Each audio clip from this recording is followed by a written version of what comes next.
dozen bullets smashed through the window. I just held my breath and said a few appropriate words to any archangels that might be listening. I felt something bite into my neck. I thought, so long, Mike. It's been fun.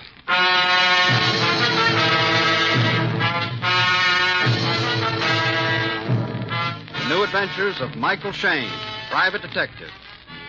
This is your director, Bill Russo, inviting you to listen to another transcribed episode with Michael Shayne, that reckless, red-headed Irishman back at his old haunts in New Orleans.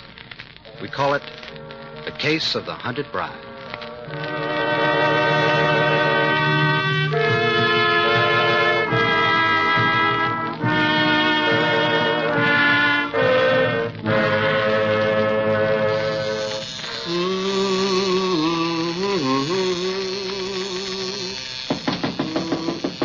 Come in. Come in.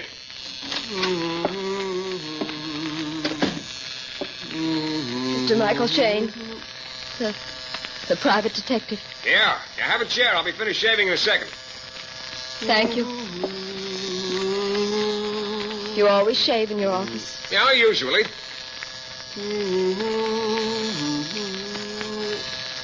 Oh, that's good enough. You know, it's a funny thing about this razor. For years, it hummed Jeannie with the light brown hair. The last couple of days just can't seem to carry a tune. I had no intention of seeing you when I came to New Orleans. I just wanted to see the city again. To perhaps recapture some of the pleasant memories. You see, I grew up here. That's so? Yes. And I wanted to see it just once more. Before I die. Which should be sometime around 1990. Which will be tonight. What's wrong with waiting till 1990? It's my husband, George. Yeah, it usually is. No, you don't understand, Mr. Shayne. I love George. He's my whole life. Well, then why end it? Knowing what I do, I can't go on. I don't want to live. Yet, what if I'm wrong? What if none of it is true? I want you to find out the truth. Just what do you think is the truth, dear lady?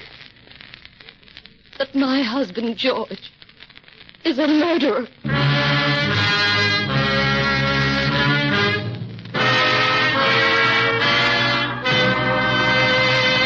In a moment, we'll return to Mike Shayne and the case of the hunted bride.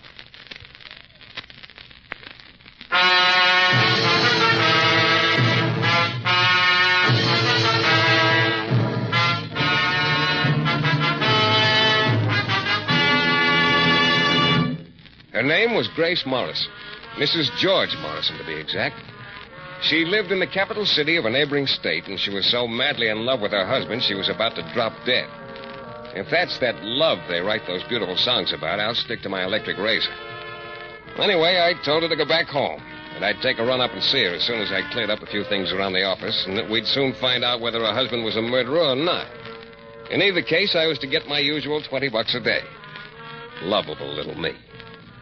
As it turned out, I didn't arrive in her city until early the next evening.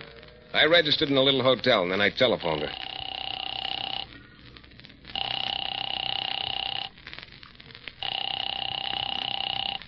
Phone seemed to ring forever. And just when I was about to hang up... Hello? Mrs. Morrison? Hello? Mr. Shayne. Hey, what's wrong? Hey, Mrs. Morrison. Hello? Hello? 20 minutes later, a taxi let me out in front of a small bungalow. A guy was standing on the front porch, fumbling in his coat pocket. He heard me coming and spun around. What do you want? Morrisons live here. What if they do? Oh, I just talked to Mrs. Morrison on the phone. She sounded like she was in trouble. What is this, another one of their tricks? Whose tricks? Come on, get this door open. I'm warning you, if you try You anything... may be dying in there. Will you open this door? Dying? Step on it. Hey, what are you shaking for? Well, Here, give me that key. If they've done anything to Grace... Grace! Grace, we're right! Wait! Yes! We found her on the floor in the hall with the telephone receiver still in her hand. The guy who turned out to be her husband carried her to a couch. I headed for the gas heater, shut off the gas, and started opening windows. When I got back to the living room, Grace was coming out of the fog. You're going to be all right, sweetheart.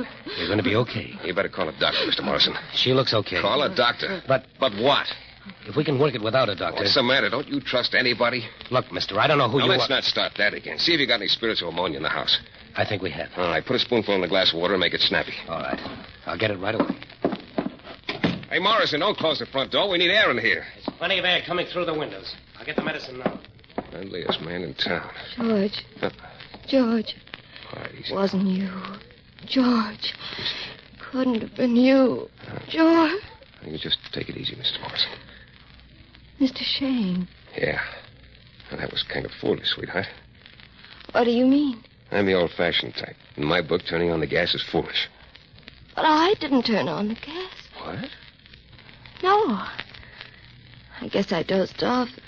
The phone woke me up and the house was full of gas. I didn't realize how bad until I answered the phone and everything started blacking out.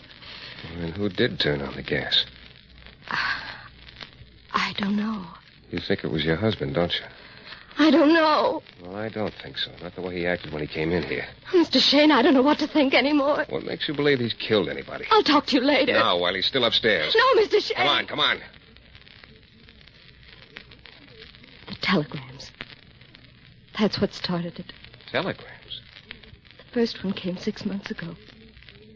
George had been out of work for so long, and he was desperate. As soon as he got the telegram, he went away without saying a word. He came back 2 days later with $250. Well, that doesn't mean anything. He could He wasn't the same, George. He began having terrible nightmares. He'd wake up screaming he didn't want to kill. And that's not all that happened. Someone's trying... Wait. How are you feeling now, Grace? Better, George. I don't know what happened, George. It's okay. Okay, we'll talk about it later. Here, take a drink of this. If they've done this... Who's they, Morrison? Huh? Oh, nothing. Come on, Grace. I'll take care of you.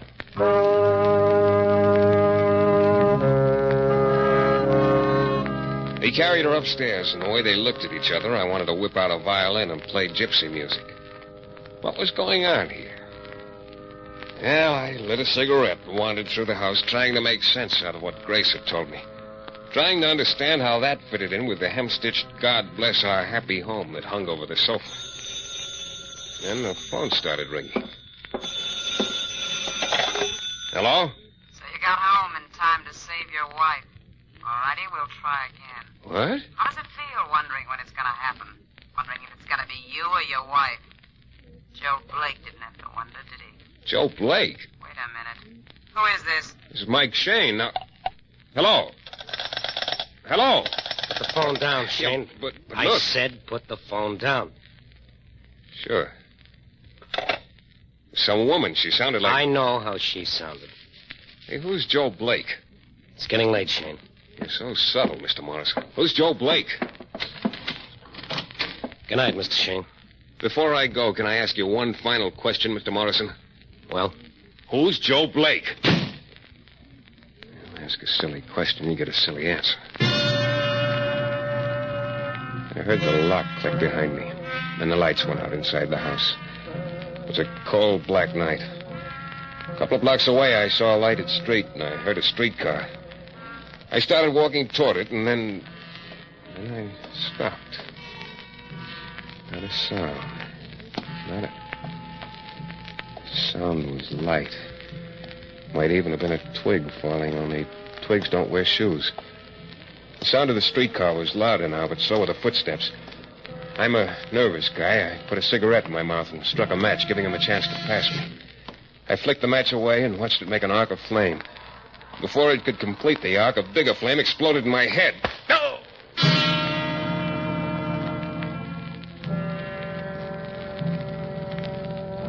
I don't know how long it lasted. It was like spending the summer in a cement mixer. The pain didn't mean anything after a while, and I stopped trying to crawl away. All right, Ralph, that's enough. I said that's enough. Suddenly, everything stopped. Then I heard a nice, friendly sound. A gun getting ready for action. Turn the flash on him, Ralph. You can see him all right, Ruthie. I want to see him better than all right. I want to watch his face when he gets it. Ruthie, somebody might see us. Go on, get it over with. I said turn the flash on him. All right. I had the lights on Joey when he died. All right, now you got your light. Hey, wait. Huh? This guy ain't Morrison. No. No, he isn't. How do you like that?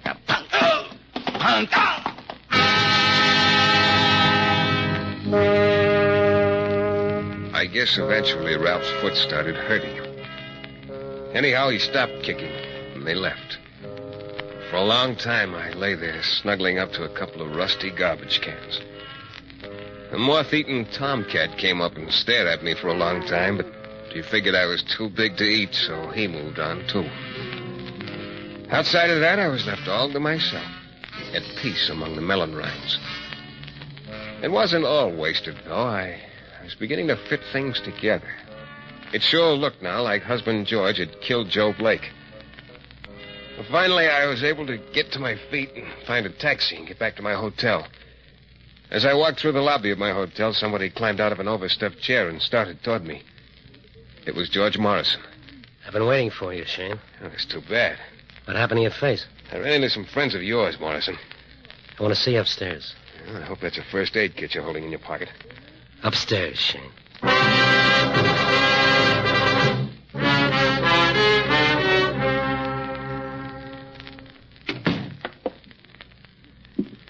All right, what do you want? Grace finally admitted what you really were, Shayne. Oh, people have been calling me that for years. We don't need any private detectives around here. Start packing. You're going back to New Orleans. But I just got here. Start packing. Suppose I don't. You'll find out you were wrong about what I got in my pocket. Okay. Yeah, this suitcase sure gets a beating. There's a train leaving here at midnight. I've already made your reservation. Well, that's mighty friendly. What's the matter? Someone on a fire escape. Take a dive. Now. I took a dive to the floor myself, knocking over the lamp and plunging the room into darkness. Half a dozen bullets smashed through the window. I just held my breath and said a few appropriate words to any archangels who might be listening. I felt the splinter of glass bite into my neck. I thought, so long, Mike. It's been fun.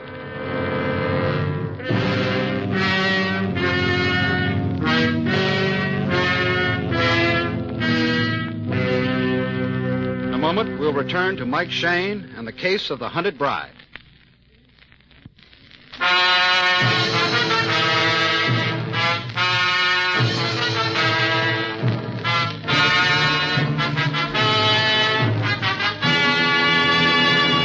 Life was getting complicated again. Here I leave the peace and quiet of New Orleans to come to this town, because Grace Morrison had decided her husband George was a murderer. And everything that had happened since my arrival had convinced me that the lady was so right. Now I was nibbling the rug on my hotel room floor while someone on a fire escape kept pumping bullets through the glass at George and me. Finally, I realized that the shooting had stopped. Then I heard footsteps down the fire escape. I raced to the window just as some guy reached the yard below. At the edge of the yard, a girl huddled against a fence, trying to keep out of range of the street lamp. She was wasting her time, though. Even from where I stood, I recognized her as Ruthie, the little sweetheart I'd met in the alley earlier in the evening. As I watched, the guy on the fire escape joined her. He turned out to be Ralph, the happy-go-lucky chap who tried to drop-kick my head into the Gulf of Mexico. They hurried away. Then I remembered George Morrison. Oh, what's the matter with you? Here, let me get the light on. Where are you hit, Morrison? In the shoulder. Yeah, let go of the gun. Not a good it did you. I didn't get a chance. A time killer like you doesn't look too good. What are you going to do? Call the doctor? No. What have you got against doctors? You know, some of those guys are pretty talented. Shayne, put the phone down, please. Operator. Operator. Shayne, I beg you. I don't care about myself, but for my wife's sake. What do you mean? We get a doctor, they'll have to report it to the police. Everything will come out in the open. You know, I think I'd like that. Well, Grace wouldn't understand. Never be the same with us again. Now, please, Shayne, give me a break. It's been tough enough. Why are those two gunners trying to kill you? Because they don't understand. Because they're blaming me for something I couldn't help. For killing Joe Blake, huh? Did you kill him? Shayne, you don't understand. Just answer me. Now, listen, you Answer me. Did you kill Joe Blake? Yes, but you... Shayne.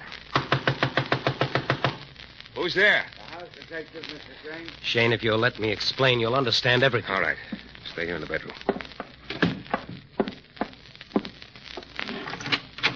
Well, What is it? Some of the guests report hearing shots. They say they think they came from your suite, Mr. Shayne. My suite? Well, man, I was just taking a nap. Whew. Nice mattresses you got in this hotel. You didn't hear any shots? When I sleep, I don't hear nothing. Yeah? Now, how come you heard my knock? Yeah, that's right. You know, science has a lot of things to explain. Shots didn't come from your bedroom. No. Well, all right. Sorry to have disturbed you, Mr. Shayne. No, it's okay, officer. Yeah, come around any time at all. Okay, now, George, start to... Hey, George. It wasn't any George. It was only a little trail of blood leading to the window. For the second time that night, somebody clattering down the fire escape. Leave it to a house stick to knock on the right door at the wrong time.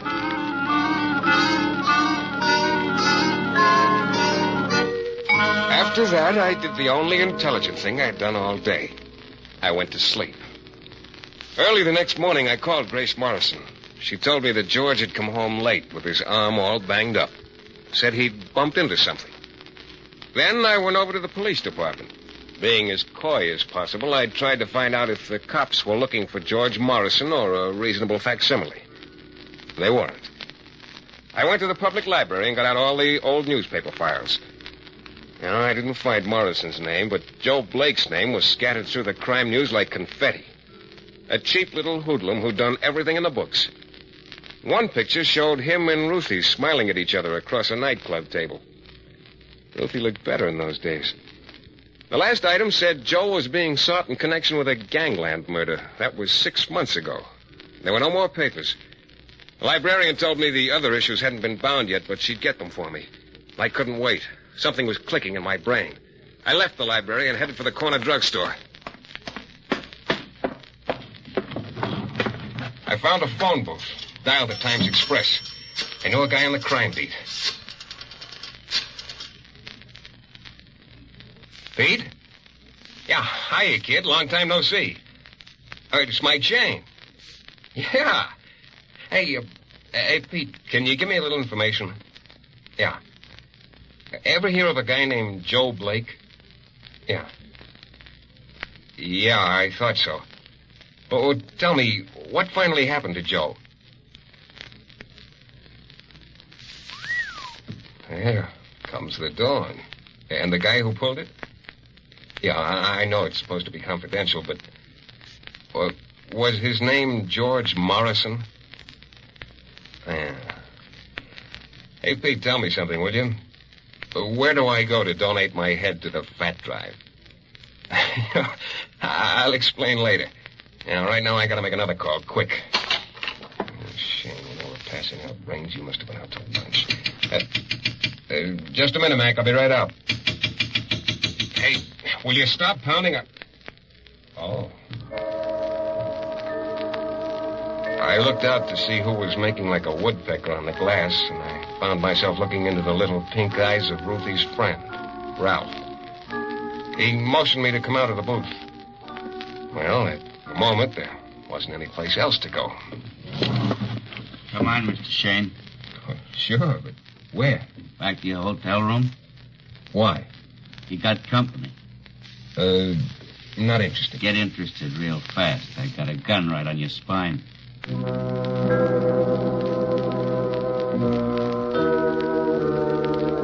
So we went back to my hotel room.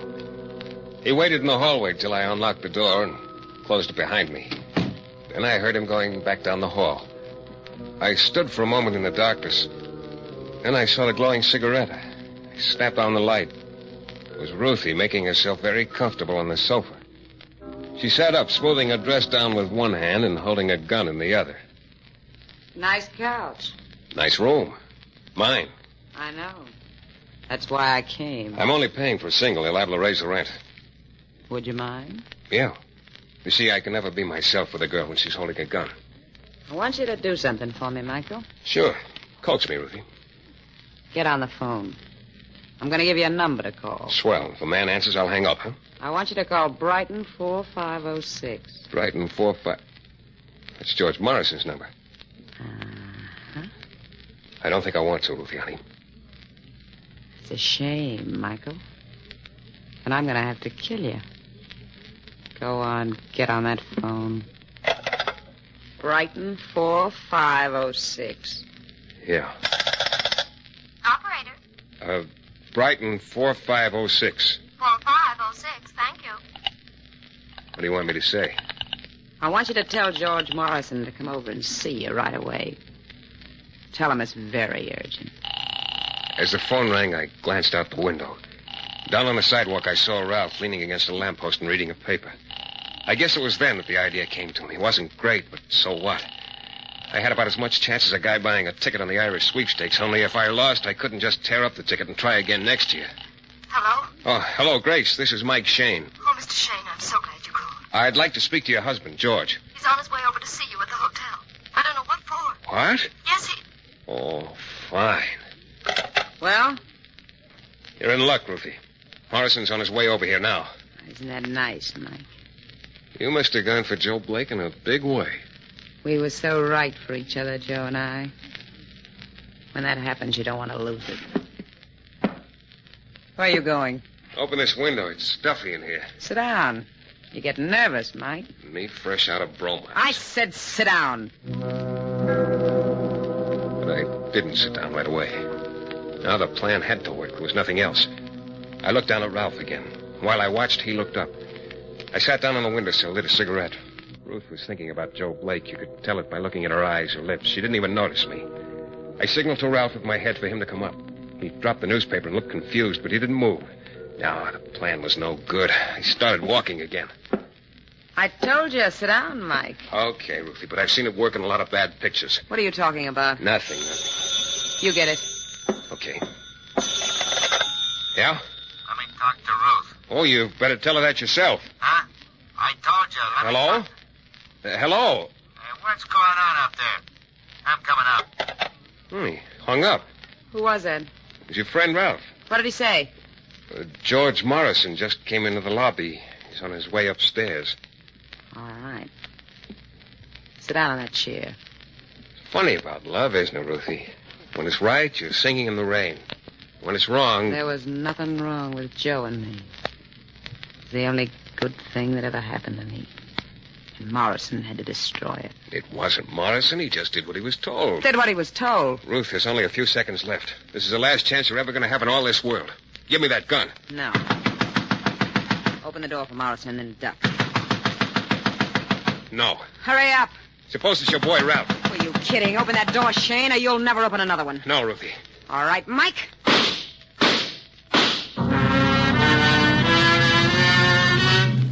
In a moment, we'll be back with the thrilling climax to tonight's Michael Shayne adventure.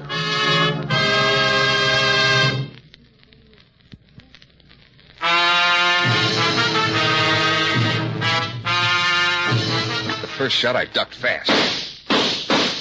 Then I realized that she wasn't shooting at me.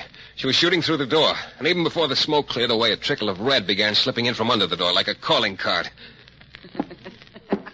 She started for the door, chuckling to herself, like she'd suddenly gotten the tagline of a joke that had been bothering her for weeks. Then she opened the door and saw her pal Ralphie crumpled in the hall. She stopped laughing. She stood in the doorway, her head thrown back like she was going to sing grand opera. Only all that came out was one piercing, crazy scream.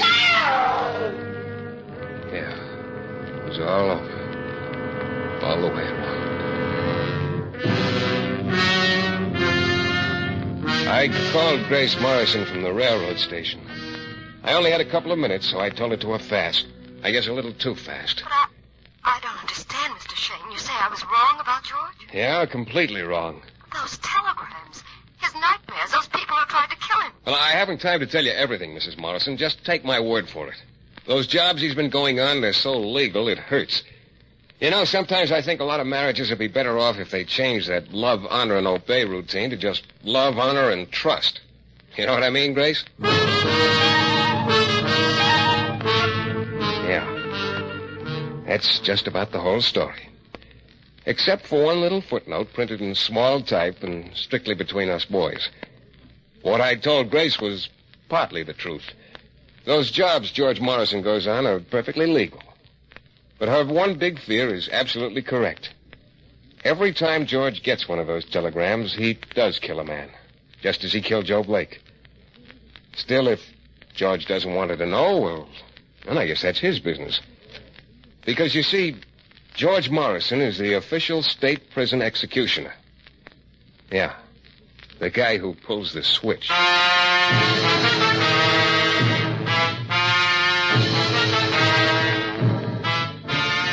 Michael Shayne is written for radio by Larry Marcus from characters created by Brett Halliday. The music is composed and conducted by John Duffy, and Michael Shayne is portrayed by Jeff Chandler. The Adventures of Michael Shayne is a Don Sharp production, transcribed in Hollywood and distributed exclusively by the Broadcasters Guild. Next week, you'll hear Michael Shayne in another suspense thriller. It's a story you'll long remember and one I will never forget.